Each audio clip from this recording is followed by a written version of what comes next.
Bienvenue dans cette nouvelle édition de l'Africa Tonight. Voici les titres de l'actualité. Célébration des 59 ans d'indépendance du Niger ce lundi 18 décembre. Des célébrations qui ont mis à l'honneur la ville de Taroua où plusieurs personnalités ont reçu des distinctions de la part du chef de l'État. Le Rwanda disposera d'une nouvelle usine pharmaceutique dès 2019, usine qui lui permettra de réduire ses importations médicales estimées à 100 millions de dollars par an. Et puis retour en fin d'édition sur la 13e édition du festival Ciné Droit qui s'est clôturé samedi 16 décembre à Ouagadougou au Burkina Faso. Mais tout d'abord, c'est officiel, le vice-président sud-africain Cyril Ramaphosa succède au président Jacob Zuma à la tête de l'ANC. Il a obtenu 52% des suffrages des 4776 délégués qui ont participé au vote lors du 54e congrès du parti qui se tient depuis samedi à Johannesburg. Cyril Ramaphosa était face à l'ex-présidente de la Commission de l'Union africaine, Nkosazana Dlamini Zuma, le parti au pouvoir sud-africain qui tient son congrès annuel jusqu'à ce mercredi 20 décembre, connaît désormais qui le représentera aux élections générales de 2019. Le président nigérien Issoufou Mahamadou a assisté ce lundi 18 décembre à Tawa aux festivités marquant la commémoration du 59e anniversaire de l'indépendance du Niger. Célébration qui s'est notamment déroulée en la présence des chefs d'État du Tchad, de la Mauritanie, du Mali et du Burkina Faso.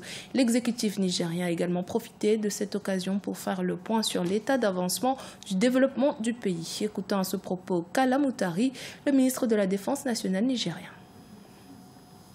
59 ans d'indépendance, c'est beaucoup, mais c'est peu pour un pays. Mais petit à petit, nous sommes en train de construire une nation, nous sommes en train de construire une démocratie et nous sommes en train de réaliser des infrastructures pour le bien-être de notre population. C'est une chose importante pour notre pays, pour un ministre de la République que je suis. Après près de 6 ans d'exil au Sénégal, l'ancien président malien Amadou Toumani Touré devrait retourner dans son pays natal le 24 décembre. L'information a été confirmée par Noum Togo, secrétaire à l'organisation du Parti pour le développement économique social et proche de l'ancien président qui a dirigé le Mali entre 2002 et 2012. Ce retour marquerait donc la fin de l'exil d'Amadou Toumani Touré au Sénégal, où il s'est exilé après le coup d'État du 22 mars 2012.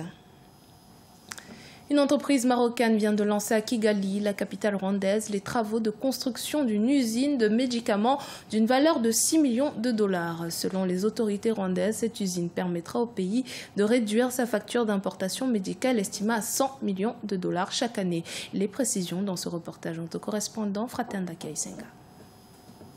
Le Rwanda a lancé ce 15 décembre 2017 la construction de la première usine pharmaceutique qui fabriquera une gamme de médicaments, notamment les antibiotiques, réduisant ainsi les frais d'importation des médicaments qui s'estiment à 100 millions de dollars américains par an, selon l'Office rwandais de développement.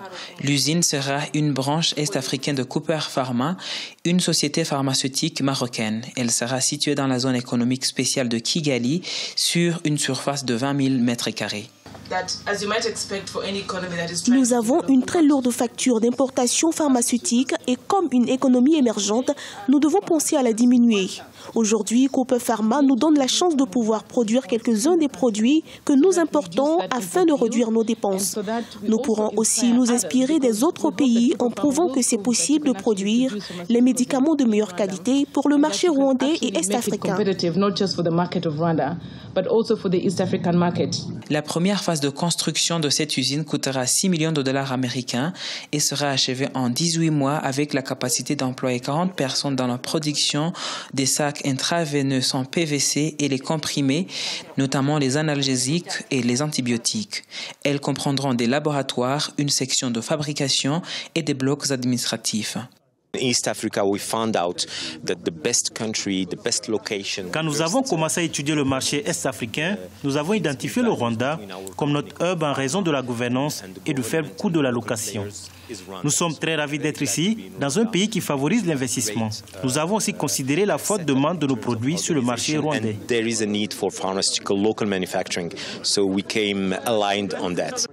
Notons que ce projet fait partie des 21 accords signés entre le Maroc et le Rwanda en octobre 2016 lors de la visite de 3 jours du roi Mohamed VI au Rwanda. Bien qu'elle se soit entretenue avec le gouvernement, l'association des taxis d'Antananarive ne décolère pas. Entrant dans son 4e mois de grève, la communauté des chauffeurs de taxi de la capitale malgache s'oppose toujours autant au contrôle technique systématique par des entreprises privées que les autorités tentent de mettre en place. Ashley Duprat. À Antananarive, la capitale malgache, le conflit opposant les chauffeurs de taxi au gouvernement s'enlise. Au cœur de leur grief, le contrôle technique systématique de leurs véhicules par des entreprises privées que le gouvernement tente d'imposer. Faute de moyens, les chauffeurs de taxi ne peuvent suivre les nouvelles normes établies par le gouvernement. C'est vrai que nos voitures sont très vieilles, mais à cause de la situation actuelle, nous ne pouvons pas nous permettre d'acheter de bonnes voitures impeccables. Pour faire entendre leur mécontentement, les chauffeurs de la capitale ont à plusieurs reprises bloqué les principales artères d'Antananarive. Entamant leur 4e mois de grève, les chauffeurs de taxi, à travers la voix de leur association, l'association de taxis d'Antananarive, a tenté de négocier avec les différentes autorités, des négociations qui sont restées vaines. Si les décisionnaires, que ce soit le maire ou le ministre des Transports, ne peuvent pas résoudre ce problème, pourquoi occupent-ils encore leur poste? Nous leur donnons une semaine pour trouver une réponse à nos griefs. Un ultimatum auquel le gouvernement ne semble pas vouloir répondre pour l'instant, malgré les menaces de poursuite des perturbations du trafic dans la ville. Il est à noter que sur les 10 000 taxis opérant à Antananarive, seuls 7 800 sont autorisés à opérer dans la ville.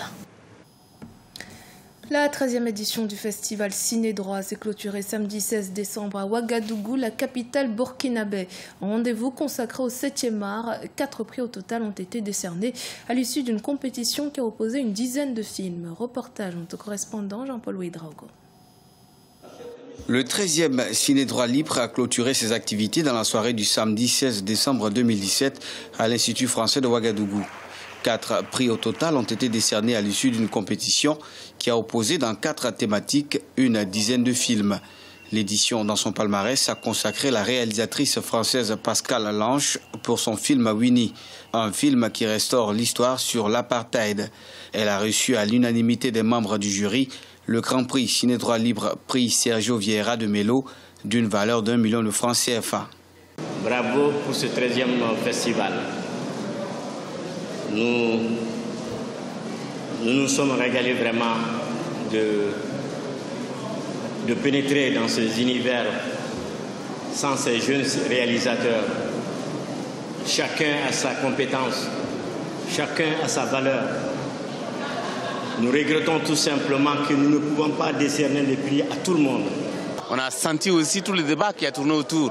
Et coïncidence, au cours du festival, on a eu un retour d'un contingent de migrants qui sont venus de Libye.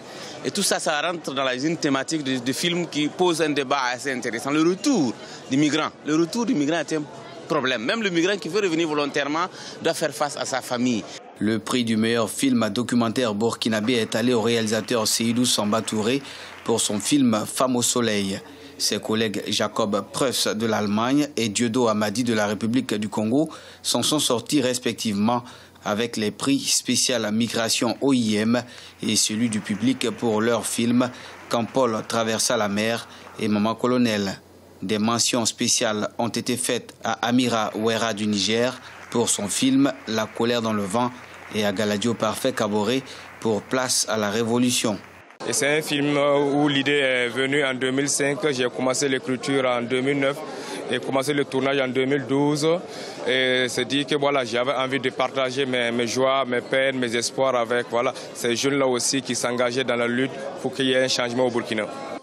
Ciné-Droit Libre 2017, c'est environ 50 000 visiteurs qui ont fait le déplacement aux différents espaces ouverts dans le cadre du festival. Le village du festival a également fait l'attraction, comme à l'accoutumée, une bonne moisson pour les organisateurs. Dans l'actualité sportive, la Confédération africaine de football a annoncé les 3 finalistes pour le titre de joueur africain de l'année 2017. Le Ballon d'Or africain se jouera donc entre le Gabonais Pierre-Emerick Aubameyang, le Sénégalais Sadio Mané et l'Égyptien Mohamed Salah, qui est par ailleurs annoncé comme favori. Le successeur de l'Algérien Riyad Mahrez pour le titre de joueur africain de l'année sera donc connu le 4 janvier 2018 au Ghana lors de la cérémonie des CAF Awards. C'était le journal de la rédaction. Merci de votre fidélité. Dans un instant, une nouvelle édition de l'actualité sur Africa 24.